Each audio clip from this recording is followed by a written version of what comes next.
Hello, everyone, and thank you for joining me. I'm Jill Bloom with Roofing Contractor, and welcome to the Best of Success podcast show. It's always a great day when you can have a chance to spend some time with Trent Cotney, partner of Adams and Reese. Trent, great to see you, and thanks for joining me. Hey, it's good to be here, Joe. Well, Trent, we've got a big topic we should spend some time on today. Employment agreements, severance, unemployment claims. There's a lot going on there. It sounds like recently you're getting some phone calls, maybe Yeah. more than a few, but what does everybody need to know?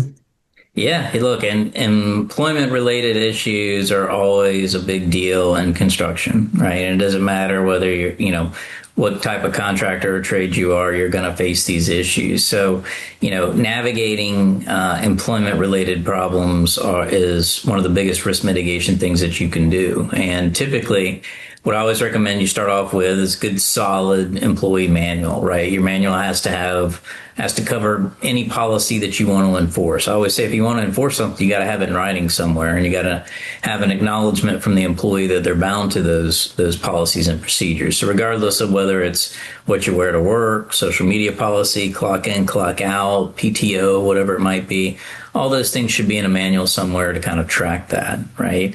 But Joe, where we've been seeing a lot of problems lately are, hiring and firing and how to navigate that and really what to do. That's the big issues, right? That's where it gets a little bit more dicey.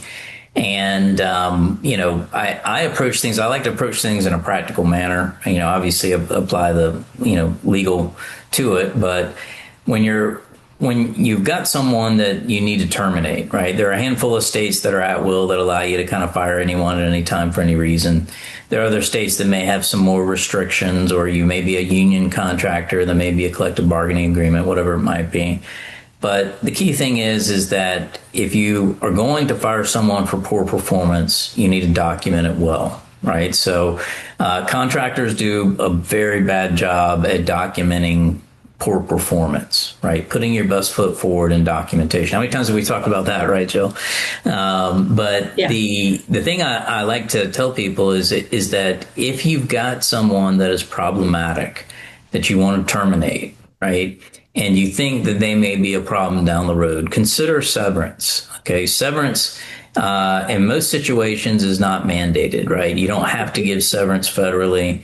There are a few nuances, like some states have some rules if there's, plant closings or mass layoffs or things like that. But typically you aren't required to give severance unless there's an agreement that states that, or a collective bargaining agreement, something like that.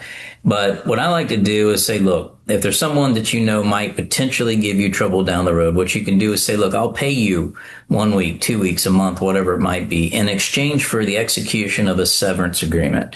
Typically, there are two types of severance agreements. Okay, there is the over 40 and the under 40, right? Based on age. And those severance agreements go through and talk about every single claim that you could ever potentially have. You've got, a certain amount of time that the employee can review that with counsel and then get back to you and sign it. And then once they sign it, pretty much every claim that they could have, with the exception of a few, like you can't waive workers' comp claims, you can't waive things like that. But if they sign it and you pay them the severance agreement, then you've got a good release that you can use for future stuff. The other thing is that your goal is to try to close the book, right? Close the chapter, move on to the next thing.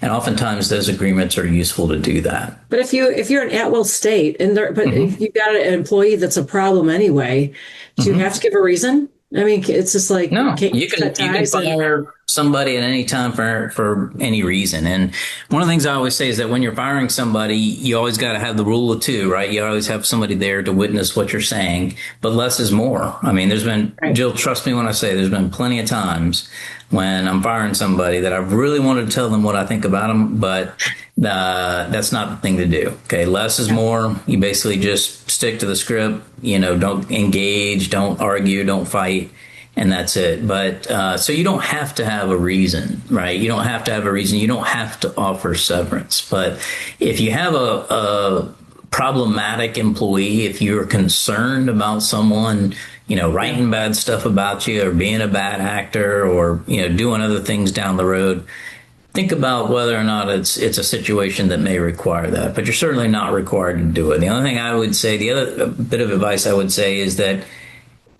you need to cut out the poison as soon as you can. If you've got a poisonous employee, you need to get rid of them, because if you don't, what happens is that employee affects others, and then pretty soon you've got a whole mutiny on your hands. So get rid of problematic employees sooner rather than later. Just do it wise, make sure to document, and consider a severance agreement if you need it.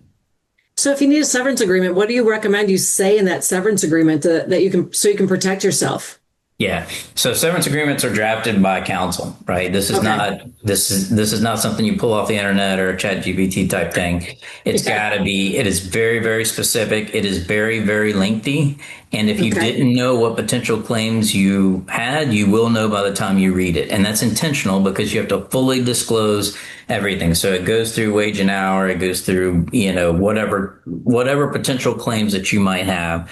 And at the end of it, you are basically waiving and releasing all those claims in exchange for the payment. So that is the idea behind it, is that you're giving something, but you're not giving something for nothing. So the goal there is have them sign off on something, sleep a little better at night, knowing that you got it, even if you had to pay something for it, for those problematic employees. So what's the big difference between over 40 and under 40? It's age discrimination. So, unfortunately, I'm in the over 40 category. So I can tell you from personal experience, where there's a lot of laws and rules that govern, age discrimination and requirements according to that. So typically, if you're over 40, you have additional provisions that are in that severance agreement that specifically discuss that, in addition to all the other protected classes, discrimination, harassment, whatever it might be. So this is not something that you can just pull off and create yourself. It is a very specific agreement with specific language in it. Got it. All right. Great advice as always, Trent. Yeah. So where do you see, it's June right now, we're halfway, I can't believe it. We're halfway through the year. What do you see? Any forecasts for the rest of the year? Yeah. Every contractor I talk to, the work is still there, right? I mean, there is still some uncertainty. There's still some hesitation, but the work is there. And it seems like, things are chugging along. It seems like roofing is fairly resilient. I don't have any reason to believe that we're not going to see more of the same throughout the rest of the year, meaning that I think it's not going to be, immediate post-COVID levels, but I think it's going to be a decent year. I don't have any reason to believe that won't be the case. The only thing that could potentially hamper that is that if the Iran conflict continues to go on for a significant amount of time and continues to elevate those oil prices, we could see some inflation hit materials, labor rates, and other things down the road. That's something to keep your eye on, but I really don't anticipate that will last much longer given the midterms approaching. I don't see how it can, but again, what do I know? So, well, we'll see. We'll see how your prediction plays out.